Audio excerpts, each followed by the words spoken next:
스스로 설명하실 때에 자신을 그 나사렛 예수라고 말씀을 하셨습니다. 초기 기독교 공동체에서도 예수님의 그 신원을 나사렛 예수라고 말씀하셨죠. 예를 들어서 대제사장 아나니아와 유대인 변호사 더둘로가 사도 바울을 보고 어떻게 이야기했냐면 나사렛 이단의 우두머리라고 유대 총독 벨릭스에게 고소를 합니다. 사도행전 24장 5절의 말씀이죠. 예수님 당시에 이 나사렛이라는 동네는 아주 작은 동네였습니다. 지금도 갈릴리 쪽에, 그러니까 예루살렘이 중간 정도 있다면 더 위쪽으로 올라가면 갈릴리 호수가 있잖아요. 호수 옆쪽에 왼쪽으로 나사렛이라는 지금 도시가 있습니다. 아무튼 이 고고학적 발견을 토대로 해서 학자들은 이 나사렛을 예수 당시의 나사렛에는 인구가 한 200~300명 이하의 규모의 작은 시골 마을이었다라고 얘기들을 하고 있는 것 같습니다. 하지만 예수님이 돌아가신 이후에 예수님의 가족을 중심으로 팔레스타인 기독교 공동체가 만들어졌잖아요. 가장 먼저 만들어진 것이 나사렛이었습니다. 나사렛을 중심으로 복음 전도 활동이 왕성하게 펼쳐졌다라는 기록도 남아 있습니다.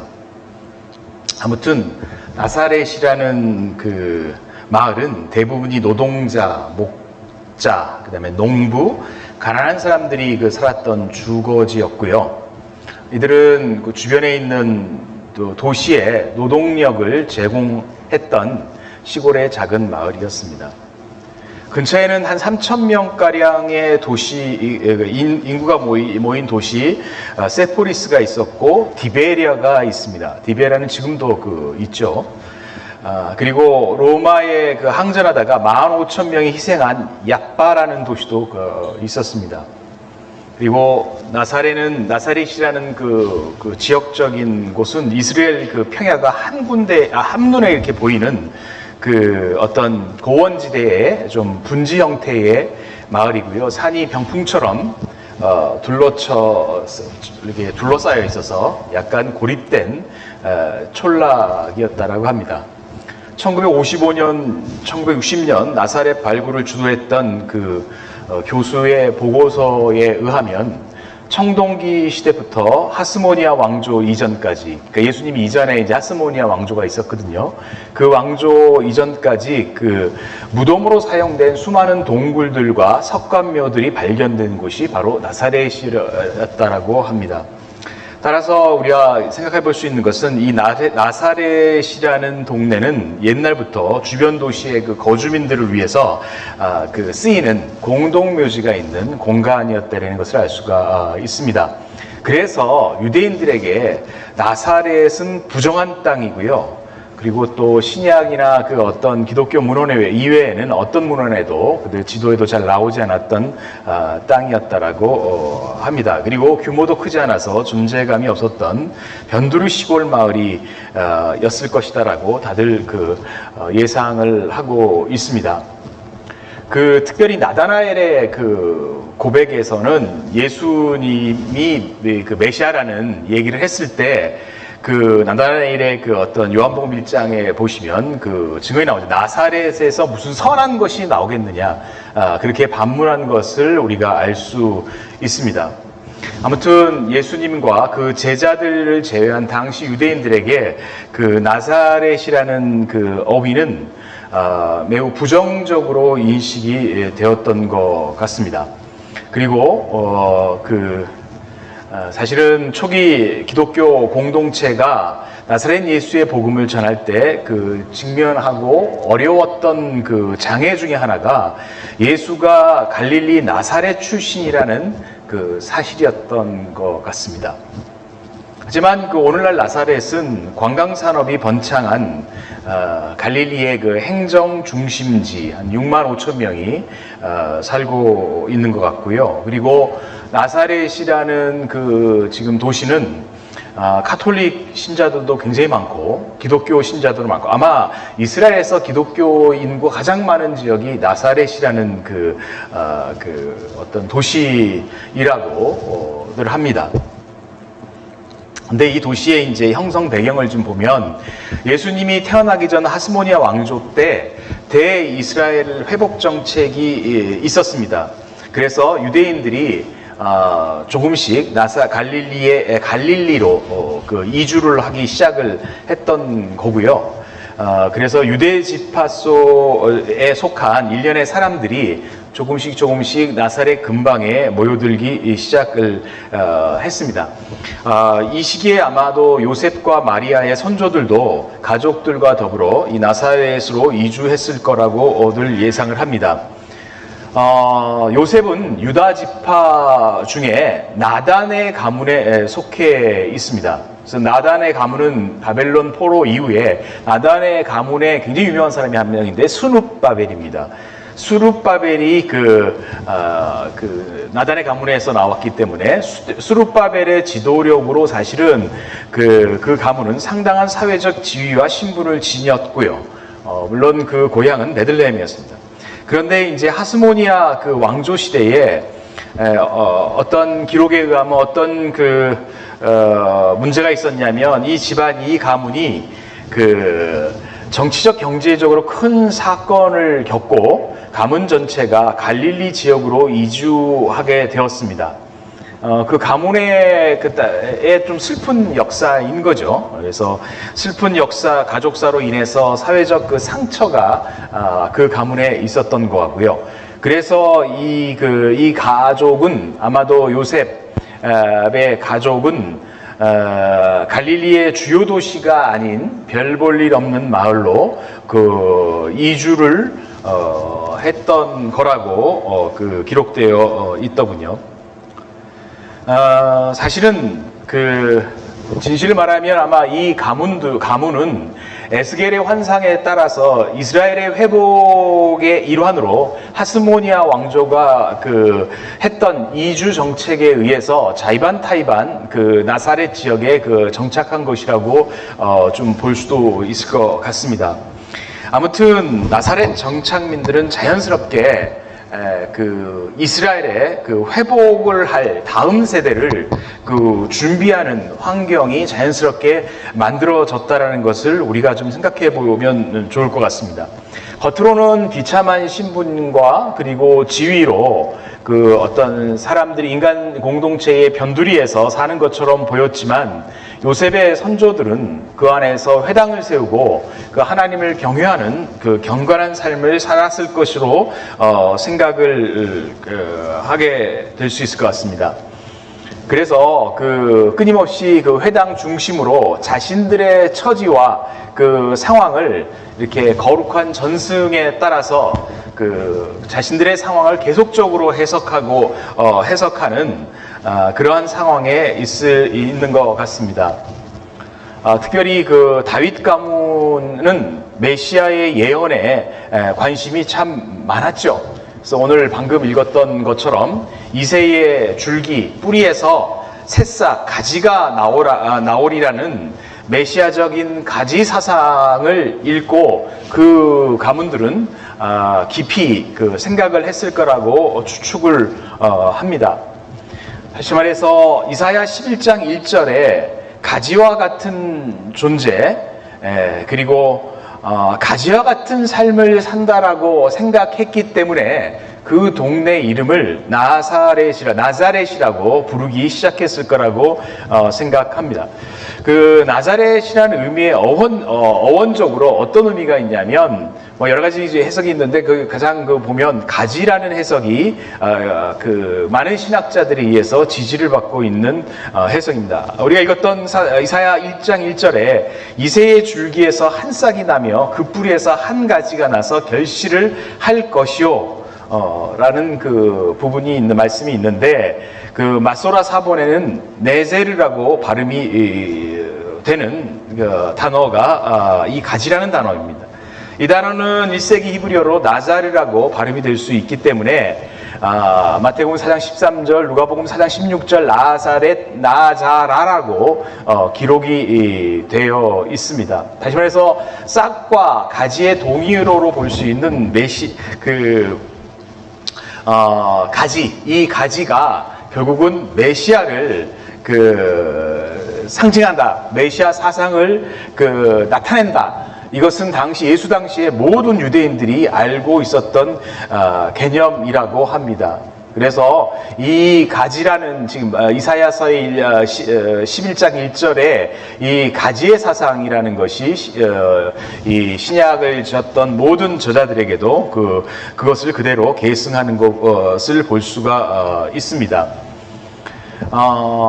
다시 말해서 그 구약의 이 가지에 대한 사상은 뭐냐면, 유대의 왕들이 있었잖아요. 그 왕들이 쭉 있었는데 이 왕들을 보면 소망이 없다는 거죠. 소망을 둘 수 없고, 그리고 정말 이 유대의 왕들이 하나님의 숲을 다 엉망으로 만들어 놓았기 때문에 다윗의 혈통에게서 더 이상 기대할 바가 없는 나단의 나단이 예언했던 것, 신탁한 거죠. 예언했던 사무엘상 7장 14절에, 그러니까 다윗의 자손에서 왕이 나타날 것이고, 다윗의 자손의 왕이 끊이지 않는다라는 이러한 것들이 폐기돼야 될 지경에 이르렀다라는 것이죠. 그랬을 때 이사야가 구약의 가지 사상의 싹을 틔웠고요. 그 다음에 예레미야가 이 가지의 사상을 발전시켰고요. 예, 그렇죠. 포로 귀환 이후에는 스가랴 학계 시대에는 스룹바벨이 이 가지를 메시아로 해석하게 되는 그러한 어떤 상황 속에 있는 것이었습니다. 그래서 사실은 나무줄기의 가지는 약하고 작지만은 그 가지가 자라서 온 세상을 덮고 이스라엘의 회복이 시작될 것이다라는 이러한 부흥과 회복의 어떤 본질을 이 가지와 이 싹의 열매가 담고 있다라고 이렇게 보면 될 것 같습니다. 그래서 이 가지라는 것은 여호와를 아는 지식을 온 세상으로 흘려보내는 그런 원천의 역할들을 하게 되는 것이고요. 그리고 여호와를 아는 지식이 이새의 뿌리에서 난 가지로 시작해서 온 세계에 흩어진 하나님 백성들이 열방으로 돌아오게 하는 그런 일들을 이룰 것이다. 이렇게 생각해 볼 수 있을 것 같습니다. 아무튼 예수님의 육신적인 선조들은 이렇게 경건한 가족이었고요. 그리고 그들은 자신의 처지를 그냥 운명적으로 받아들이고 그냥 체념하고 자신들의 삶의 환경에서 묻혀서 아무런 비전 없이 살았던 사람들이 전혀 아니라는 것이죠. 전혀 아니에요. 제가 이 나사렛이라는 것들을 이렇게 좀 살펴보면서 제가 참 깨달았던 거는 이런 부분이었습니다. 이 사람들이 예수님의 부모 요셉이나 마리아가 그냥 그렇고 그런 체념하고 그냥 우울하게 살았던 사람들이 전혀 아니었다라는 것들을 재발견하게 되었습니다. 이 사람들은 이스라엘의 거룩한 전승을 근거해서 구약을 끊임없이 창의적으로 해석했던 집단이었습니다. 그리고 이스라엘의 회복을 전망하면서 살았던 사람들이었습니다. 다시 말해서 그들은 조상 대대로 내려왔던 가족의 족보들을 선지자의 예언들과 에녹 전승을 바탕으로 해서 재해석하고 재해석했던, 그리고 자신의 정체성을 끊임없이 확립해서 살아왔던 그러한 가족이었던 것 같습니다. 그런 사람들이었던 것 같고요. 그래서 이들의 신앙의 유산을 이어받은 사람이 바로 요셉과 마리아였다라는 것들을 저는 알게 되었습니다. 이 다윗의 후손들인 이들이 예언된 가지 의식을 통해서 메시아적 상상력을 집단적으로 품기 시작했던 그런 환경에서 살았던 것인 거고요. 그리고 그들은 자신이 살고 있는 동네와 자신들의 삶의 정황을 암묵적으로 나사렛이라는 이름으로 표현한 것이 아니었을까 그렇게 생각합니다. 한마디로 메시아 대망 사상들을 자신들이 가졌고 자신들의 자녀들에게 그 신앙 교육을 통해서 전수를 시켰다라는 것인 것이죠. 그리고 그래서 예수님의 그 형제들의 사고 속에는 이러한 가지의 사상, 메시아의 사상들이 어떤 스며들었고 갖고 있고 그래 살았던 것 같습니다. 사실 예수님이 12살 때, 13살이겠죠. 아마도 한국 나라는. 예루살렘에 올라가서 당시에 랍비들의 질의와 응답을 하실 때 그 지혜와 대답을 보고 청중들이 굉장히 놀랐다라고 하는 것이, 그래서 예수님의 그 어떤 가정 배경에서 그냥 호락호락했던 그러한 집안에서 살고 있었던 것이 아니었다라는 것들을 좀 볼 수 있는 것 같습니다. 그래서 예수님은 이미 부모의 훈육을 통해서 성경을 습득하고 의식했고 신학적인 이해가 어릴 때부터 차곡차곡 쌓여 있었던 분이 아니었을까, 그런 생각이 듭니다. 저는 이것을 보면서 한국교회의 참 큰 문제가, 지금 오늘 한국교회 문제가 신앙의 전수를 실패하고 있는 것들을 참 많이 봅니다. 그러니까 아버님은 장로님이시고 권사님이시고 목사님이신데 그 자녀들에게 신앙의 전수를 지금 한국교회는 거진 실패를 하고 있는 부분들이 굉장히 많이 있습니다. 좀 말하기가 참 어렵겠지만은 저도 그렇게 아주 잘하고 있는 것 같지는 않는 것 같지만 하여튼간 저는 또 많이 의식을 하고 있습니다. 그래서 지금 교회 안에 청년들과 중고등부와 이런 학생들이 너무너무 줄어가고 있는 것 아닐까요? 아무튼 이러한 나사렛 동네의 형성사는 저에게 성경에 대해서 몇 가지 의문을 품었던 것들을 해소시킬 수 있었습니다.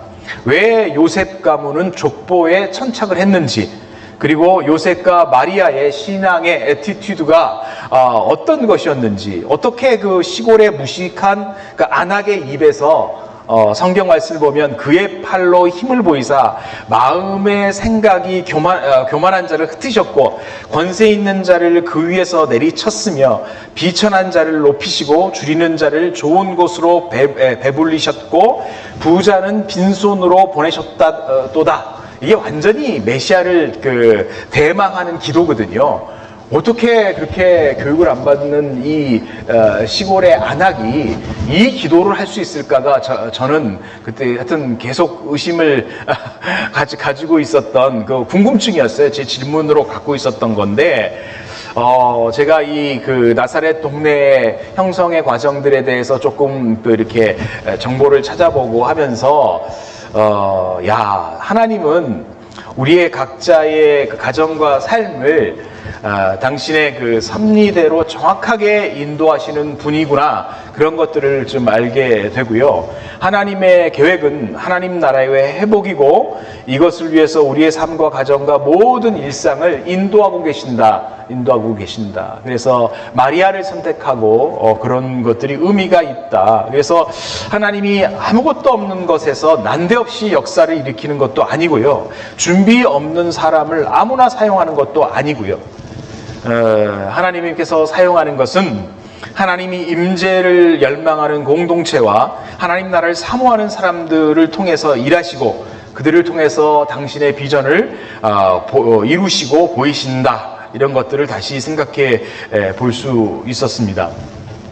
오늘날의 나사렛은요, 아무것도 없이 겉보기에 연약한 우리 수요 예배 공동체라든가 우리 작은 기독교 공동체, 이러한 공동체가 나사렛 아닌가, 그런 생각을 좀 해보게 됐습니다. 우리가 이 작은 공동체지만 우리가 하나님 말씀을 움켜잡고 주님의 다시 오심과 그리고 다시 오심과 하나님의 나라가 궁극적으로 다시 임하는 것을 열망한다면 우리 주님은 여러분에 계신 한 사람 한 사람을 당신의 나라의 일꾼으로 사용하실 것이다 라는 확신이 다시 한번 들었습니다.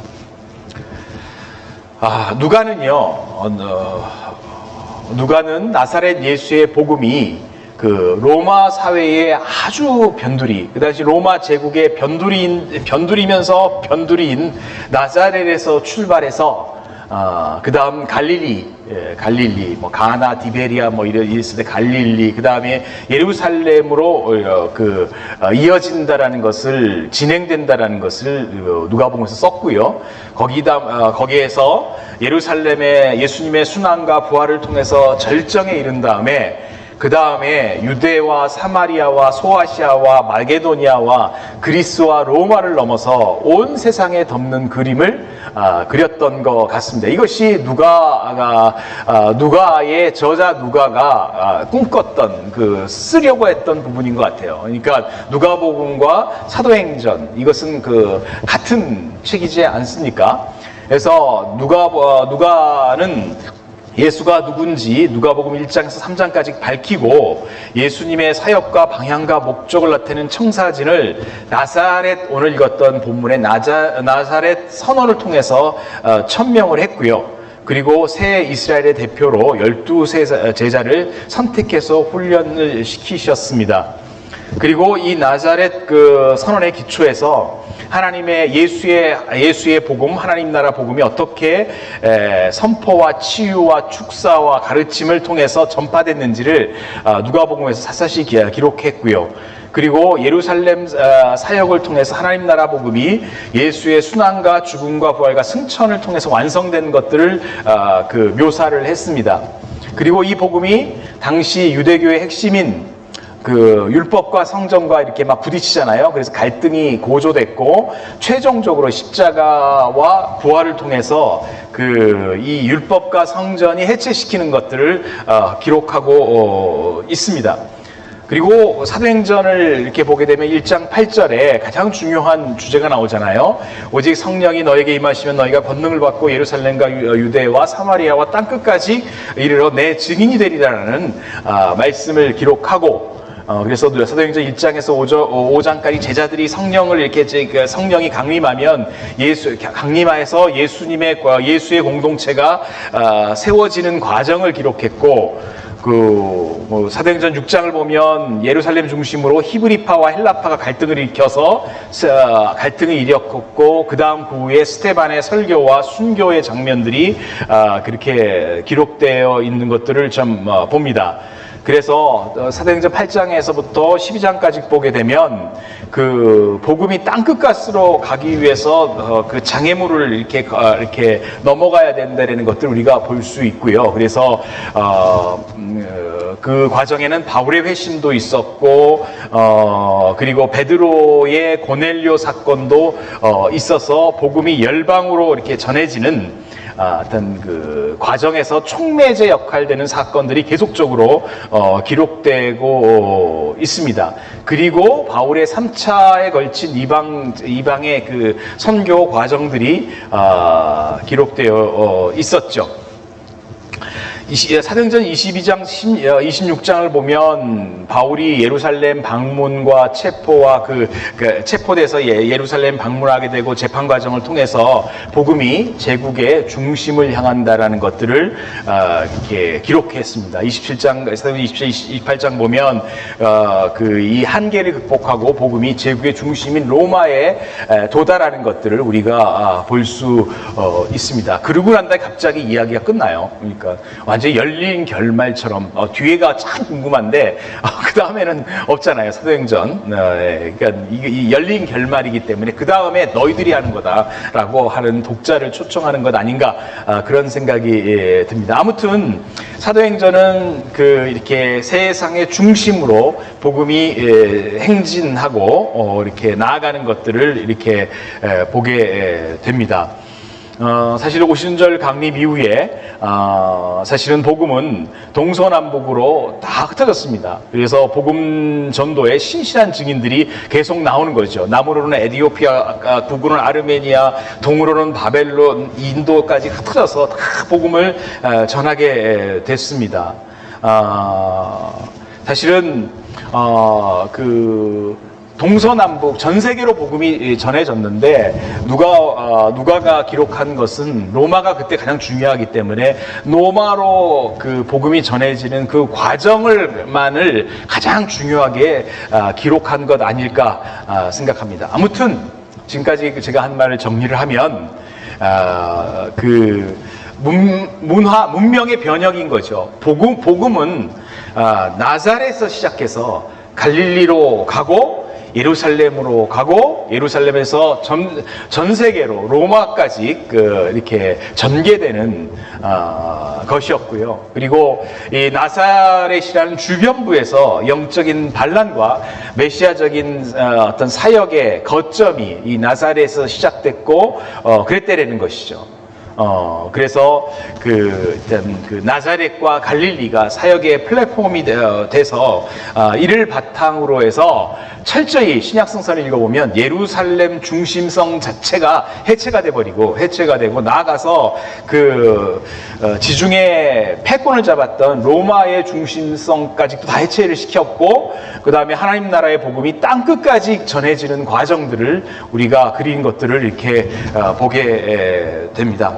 한마디로 나자렛 사람 예수 그리스도의 비전은 이스라엘의 전능하신 하나님의 통치에 대한 총체적인 어떠한 신뢰와 그리고 그 의존 그것을 통한 일종의 가치의 가장 큰 혁명을 일으켰던 것이죠. 제도와 정치적인 어떤 변혁이 아니라 마치 이사야의 희년 사상처럼 정말 다시 한번 하나님의 어떤 변화와 변혁이 이 나사렛 선언을 통해서 일어난다, 이런 것들을 볼 수 있습니다.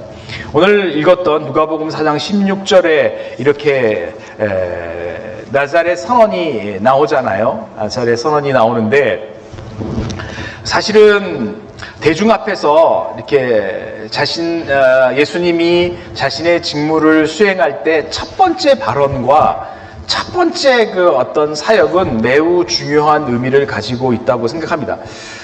마치 예수님의 나사렛 선언은 하나님 나라 선포와 같은 건데요. 이사야 글을 이렇게 펴시면서 주의 성령이 내게 임하셨으니 이는 가난한 자에게 복음을 전하게 하시려고 내게 기름을 부으시고 나를 보내사 포로된 자의 자유를 눈먼 자에게 다시 보게 함을 전파하며 눌린 자를 자유롭게 하고 주의 은혜의 해를 전파하게 하려 하심이라 하였더라. 바로 이 선언이 정말 하나님 나라의 시작을 알리는 선언이었고 하나님 나라의 복음의 내용이었다라고 생각을 합니다. 이러한 예수님의 선언은 정치, 사회, 경제, 종교적으로 묶고 있는 모든 권세들에 대한 도전이었고요. 그리고 가치의 혁명이었고, 이것은 구체적으로 희년 사상에서 잘 드러나고 있었던 것이죠. 그래서 희년 사상 보면 이사야 11장에서 우리 읽었던 것처럼 강자와 약자, 부자와 가난한 자, 그리고 포식자와 먹이가 함께 눕고 놀고 먹고 그런 것이죠. 적자 생존과 양육강식의 이런 가치관들을 해체하는 이 놀라운 선언들이 메시아의 선언인 것이죠. 간단하게 나사렛 선언의 핵심들 몇 가지만 말씀드리고 마치겠습니다. 첫 번째는 가난한 자에게 복음이 전해진다라고 했잖아요. 가난한 자에게. 그것이 복음이 이게 복음을 전하는 것은 예수 그리스도의 사역의 핵심이고 사명인 거라고 하는 것은 분명한 것입니다. 여기서 가난한 자라는 것은 결국은 이스라엘 전체를 이야기하는 것이다라고 볼 수 있습니다. 이사야 11장 1절부터 10절까지 우리가 읽었던 두 부류가 나오잖아. 이리와 어린 양, 표범과 어린 염소, 송아지와 어린 사자, 암소와 곰, 이렇게 아이와 독자, 그러니까 먹이와 포식자, 이런 피해자와 가해자, 이런 관계들이 결국은 중요한 것은 이들이 싸우지 않고 투쟁하지 않냐고 서로 놀고 서로 잘 산다라는 것이죠. 그래서 예수님의 가난한 자라는 말에 대한 이해는 이런 정치, 경제적인 이데올로기가 아니고요. 또 현실을 초월한 영적인 언어도 아니고, 가난한 자들에게 전해진 복음이라는 이 가난한 자들이란 말은 부자를 배제한다는 얘기도 아니고, 이때까지 사실은 가난한 자들이 정치적이고 종교적인 것에서 이렇게 배제됐기 때문에 그들을 초청하는 거죠. 그들을 초청하는 것이고, 부자에게도 가난한 자들에게도 함께 다 하나님의 무대로 다 초청한다라는 그런 의미라고 보여집니다. 그래서 부자나 가난한 자가 함께 뒹굴고 웃고 웃는 그러한 파티로 초청하는 이스라엘 전체 대상, 그리고 아니면 인간 사회 전체 대상을 향해서 복음을 전하는 그런 것들이 바로 나사렛 선언의 중요한 가치다, 이렇게 볼 수 있습니다. 두 번째는 눈먼 자가 다시 보게 한다. 이것은 육체적인 치유 사역이라는 것인데요. 그 육체적인 치유 사역에 더 큰 의미가, 그보다 더 큰 의미가 있는 것 같습니다. 우리가 시야를 회복한다는 것은 단지 육체적으로 본다 안 본다의 문제가 아니라, 시야의 회복은 하나님 나라를 본다라는 것이죠. 예. 그러니까 현실에 눈에 보이는 그것 이면에 하나님의 나라가 있는 그것을 본다라는 것이죠. 가난한 사람이나 부자나 하나님의 나라를 봐야 된다라는 것이죠. 하나님 나라를 봐야 되고 하나님 나라의 풍경을 봐야 된다, 그런 것입니다. 하나님의 나라가 보여야지만 하나님의 나라에 들어갈 수 있는 것 아니겠습니까? 그리고 하나님 나라를 봐야지만, 우리가 하나님 나라를 경험해야지만 하나님 나라에 초청을 받게 되는 것 아니겠습니까? 그래서 우리의 삶이 힘들고 퍽퍽하고 어려운 것들이 많이 있을지라도 우리가 눈을 열어서 하나님 나라를 자꾸 봐야 됩니다. 예, 지금 우리가 눈에 본다고 해서 보는 게 아니라 하나님 나라를 계속적으로 우리가 이 땅에서 보고, 그리고 그분의 초청에 우리가 응답해야 된다는 것이죠. 세 번째, 포로된 자에게 자유를 준다라는 것이죠. 자유는 희년의 어떤 주제인 것 같습니다. 그래서 이 자유라는 것은 첫 번째 죄로부터의 자유, 죄 용서죠. 죄에서부터 자유하는 것이죠. 그래서 많은 사람들이 죄로 인해서 우리가 눌림을 당하고 조종을 당하고, 그런데 예수님의 사역은 죄에 묶인 사람들에게 자유함을 선포하고 하시는 것이죠. 그리고 또한 이 자유는 사단의 결박에 대해서도 자유한, 사단의 결박에 대해서. 제가 우리 과의 강사분과 성역 공부를 지금 한 4번을 했는데, 이 친구는 세상에 태어나서 성경이라는 것을 처음 봤어요. 저랑 만나. 나이가 40인데요. 성경을 처음 봤어요. 창세기 1장을 읽었더니, 아니, 이런 내용이 있냐라는 것을 대단히 흥미롭게 생각을 하게 되더라고요.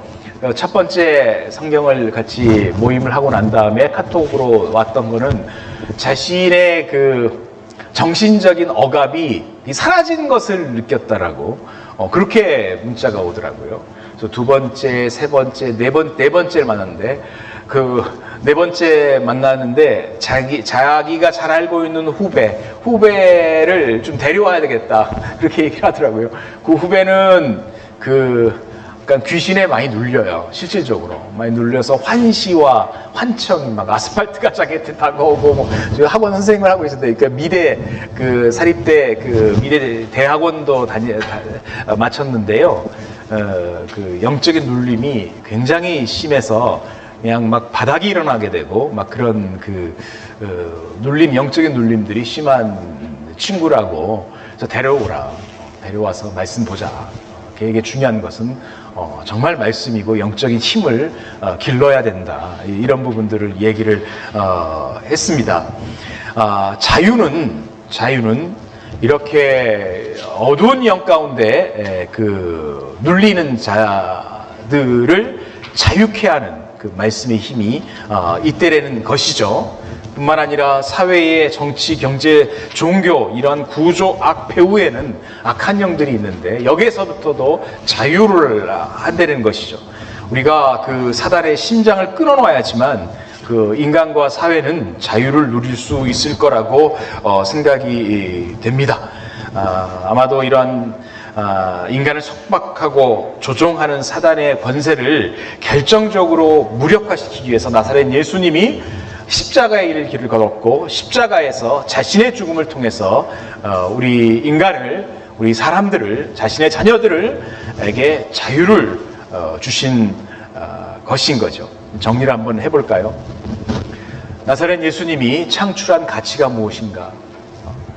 우리가 나사렛에서 시작한 이 가치의 혁명, 그리고 복음의 혁명, 이것은 도대체 뭐냐 정리를 하면서 마치겠습니다.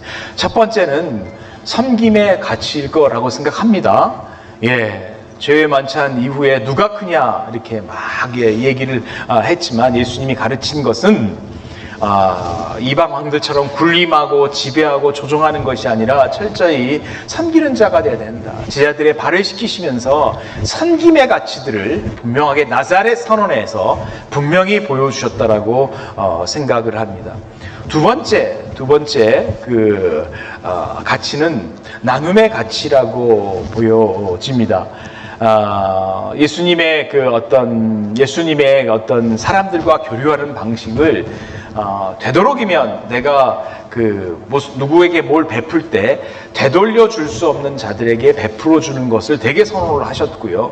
그리고 그것이 하나님 하늘나라의 경제적 가치라는 것이죠. 이것은 자기 집단과 자기와 자기 가족, 자기 집단과 보호하는 세상의 가치와 굉장히 다른 거고, 손님 접대하고 구제하고, 이것이 그 교회의 최대의 가치가, 그러니까 주는 자가 받는 자보다도 낫다라고 말씀하시면서 이러한 그 나눔의 가치, 유대인들은요 ጼ데카라는 사상이 있습니다. 뭐든지 가족의 그 장사를 하게 되면 그 하루 장사의 일정한 부분들을 담아서, 비닐봉지에 담아서 자신의 가게 바깥에 이렇게 ጼ데카라는 것, 그게 그거예요. 그냥 놓는 거죠. 그럼 가난한 사람들이 와서 가져가고, 집안마다 ጼ데카 함이 있어요. 그 함에 돈을 집어넣어서 그것은 구제비로 드리는 그러한 문화들이 있는데, 그 나눔의 가치, 이런 가치를 분명하게 인정하고 있습니다. 이 나자렛 운동이라는 것은, 나자렛 선언이 갖고 있는 것은 성전 중심, 성속의 구별, 그러니까 성속의 이원론, 이것은 이 공간은 성스럽고 이 시간은 성스럽고 다른 것은 세속적이다, 이 이원론 자체를 완전히 해체시켜버리는 것이라는 거죠. 고넬료 집에 들어가는 베드로에게 그냥 몇 번을 이렇게 환상을 보여줬잖아요. 그래서 베드로가 처음에는 속되 부정한 것이라고 얘기를 하지만, 아무것도 속된 것이 없다, 깨끗하지 않다라고 말하지 말아라, 그렇게 그 환상을 통해서 가르쳐줬잖아요. 그래서 사실은 성속의 이혼론은 사단의 전략이죠. 이런 것들이 해체가, 사실 이 부분 정말 많이 생각을 해봐야 됩니다. 안 그러면 우리가 예배 드리는 시간만 소중하고, 우리가 공부하고 연구하고 그리고 사람을 만나고 우리 그 사회 안에서 관계를 맺는 이 모든 것이 무의미하게 됩니다. 이건 정말 잘못된 사단의 전략인 것 같습니다. 나사렛 성언은 이러한 성속의 이혼론들을 타파버리는 그러한 문제가, 그런 의미가 있다라고 생각합니다. 또한 나사렛 운동은 소그룹 운동입니다. 로마 사회와 그리스 사회는 큰 것이 좋다 막 하지만 작은 것이 아름답다라는 이 가치의 혁신이라고 봅니다. 당시의 지배 엘리트들은 새로운 도시를 건설하고 크게 리모델링하고 새로운 궁전을 많이 짓지만은, 예수님은 그 성전을 보고 그냥 감탄하는 사람들에게 이 성전이 멸망할 거다라고 아예 예언을 하시는 것이죠. 12 제자들을 예수님 부르셔서 소그룹으로 이렇게 양육하시고 집중적으로 하시면서, 적은 무리여 두려워하지 말아라, 너희 아버지께서 그 나라를 너희에게 주시기를 기뻐하느니라라고 말씀하셨던 것입니다. 마지막으로 이 나사렛 어떤 선언이라는 것은, 다시 말해서 나사렛 운동, 예수 운동은 십자가 운동인 것입니다. 나사렛 예수님은 아버지의 아들의 영광을 버리고 고난받고 버림받은 십자가를 향해서 나사렛에서 예루살렘으로 올라가셨죠. 십자가는 헬라인들이 꺼리는 것이고 유대인들에게는 저주받은 것의 상징이지만은 이 십자가가 하나님의 능력이요 지혜라고 바울 사도는 고백하고 있습니다. 이 십자가야말로 가치의 전복이고, 십자가는 미련한 것들을 통해서 지혜로운 자들을 부끄럽게 만들고, 약함을 통해서 강함을 부끄럽게 만들고, 천시하고 멸시받는 없는 것을 통해서 있는 것들을 다 해체시키는 하나님의 지혜이자 능력이라는 것들은 우리가 잘 알고 있습니다. 십자가야말로 세상 가치의 근원에 있는 사단의 권세를 무력화시키고 그런 하나님의 지혜고 하나님의 능력이라는 것들은 우리가 알 수 있습니다. 결론을 짓겠습니다. 나사렛 예수가 선포하셨던 그 복음, 그리고 이 복음을 받아들인 하나님 나라의 백성은 오로지 십자가를 붙들고 사는 방식으로만 세상을 이길 수 있습니다. 그리고 십자가를 통해서만이 세상을 변화시킬 수 있고 세상의 중심을 해체시킬 수가 있습니다. 다른 방법은 없습니다. 다른 방법은 없고요. 정말 당대의 예루살렘과 로마로 대변되는 권력의 중심을 추구하는 이 가치와 지금 나사렛 선언이 선포하는 이 가치는 정반대의 가치인 거라고 생각을 합니다. 아무튼 우리가 수요 예배에 소수가 모여 있고 같이 우리가 있지만 서로 위해서 기도하고 정말 서로를 위해서 세워주고 붙들어주면서 이 작은 보잘것없는 마을, 이 나사렛에서 시작했던 하나님의 나라의 혁명이죠. 혁신. 이것은 오늘날도 정말 동일하게 필요하다고 생각합니다. 약하고 연약하고 보잘것없는 것을 외적인 것으로 보지 마시고 그 안에 한 명이 모이든 두 명이 모이든 저는 대학원생들 몇 사람 만나는 몇 사람들 같이 성경 공부하게 되면서 조금씩 한 명씩 늘더라고요. 그냥. 그리고 그렇게 강사들 하면서 모여갖고 또 성경 공부하고 한 명씩 듣고, 그냥 주위에서 연약하고 보잘것없고 미약하게 보이는 그런 사람들과 같이 말씀으로 교제하는데 특별하게 제가 뭘 잘 가르치는 것도 아니지만 말씀으로 이렇게 같이 교제할 때 정말 진리를 깨닫고 변화받고 그러한 것들을 이렇게 역사가 일어나는 것들을 참 봅니다. 우리가 갖고 있는 이 나자렛의 어떤 복음, 그리고 우리가 갖고 있는 가치의 혁명, 혁명할 수 있는 무기가 우리 안에 있다라는 것, 이것은 너무너무 귀한 거고요. 이것을 빨리 깨달아서 하나님 나라를 빨리 보면서 이것을 빨리 깨달아서 우리가 그것을 하나님 복음을 가지고 이게 정말 누가복음에서 일어났던 거대한 어떤 혁신, 운명의 변화, 이런 것들을 꿈꾸고 우리가 잠잠히, 다른 청년들은 어떻게 살든 관계 없죠. 그들은 그들의 삶을 사는 거고 우리는 우리들의 삶을 살고 변함없이 그 삶을 향해서 가는 것 아닐까. 그래서 복음을 듣지 않으려고 하고 그런 사람은 그냥 내버려 두시고 옆에 나의 복음을, 내가 전하는 복음을 듣고자 하는 사람들에게 끊임없이 한 명, 두 명 붙들어서 같이 말씀을 나누고, 그러면 그 안에 놀라운 혁명과 가치의 변화, 비약이 분명히 있을 거라고 생각하고, 이번 학기에 저는 또 이렇게 하게 되고 다음 학기도 하게 되고, 저만 아니라 여러분 한 사람 한 사람만, 주위에 옆에 있는 사람들과 이 나자렛 선언, 제가 8월 말에 이스라엘에 가서 확실히 보고 오겠습니다. 제가 기대되는데 성지순례는 다들 우리가 한 번씩 가야 되는 것 같습니다. 가서 한번 정말 다시 한번 예수님이 저는 사셨던 그 안에서 무슨 생각을 하셨는가 다시 한번 묵상하려고 어떤 프로젝트 때문에 가긴 가는데 한번 생각해 보려고 합니다. 하여튼 여러분도 이 방학 때 다시 한번 나사렛에서 일어났던 그 공동묘시나 이렇게 천대받았던 그 마을에서 일어났던 사람들의 그 마음 깊은 곳에 있었던 대메시아 사상, 그냥 주님이 다시 오심에 대한 기대, 열망, 그 내면에 자신의 삶은 너무나 힘들고 지치고 피곤하고 막 천시받았던 그런 상황 속에서도 그냥 부글부글 속에서 갇혔던 그러한 것처럼 우리의 삶이 아무리 어렵고 힘들더라도 정말 다시 오실 주님에 대한, 그리고 이루어질 하나님의 나라에 대한 분명한 확신과 어떤 내면의 어떤 소망, 기대, 이거 가지고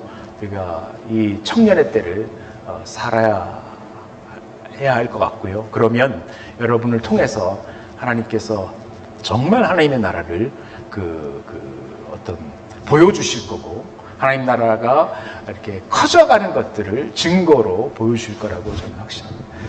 같이 한번 기도하고 마치겠습니다. 하나님 아버지, 위대한 일이 참으로 남들이 하나님 무시했고 어떻게 나사렛에서 선한 것이 나오겠냐라고 멸시했던 그 장소에서 시작됐습니다. 하나님 아버지, 오늘날 예수 그리스도의 복음의 아름다운 혁신이 하나님 아버지 26동 101호 이 작은 공간에서 시작되길 원하며 서울대 캠퍼스 한 구석에서 시작되길 참으로 원합니다. 우리의 마음과 정신을 혼란시키는 모든 것들을 주의 복음으로 다 끊어버리게 하시고 하나님 예수 그리스도를 향한 열망이 우리 가운데 있어 하나님 아버지여 참으로 주 예수 그리스도를 향한 우리의 뜨거운 열정들을 가지고 열망들을 가지고 다시 오실 예수 그리스도의 하나님 재림과 그날을 보고 마라나타라고 고백하면서 우리가 마지막 때에 이루어질 하나님의 영광과 승리를 바라보고 이 청년의 때를 아버지 지나게 하여 주시길 간절히 바라곤 합니다. 감사드리며 예수 그리스도의 이름으로 기도드립니다.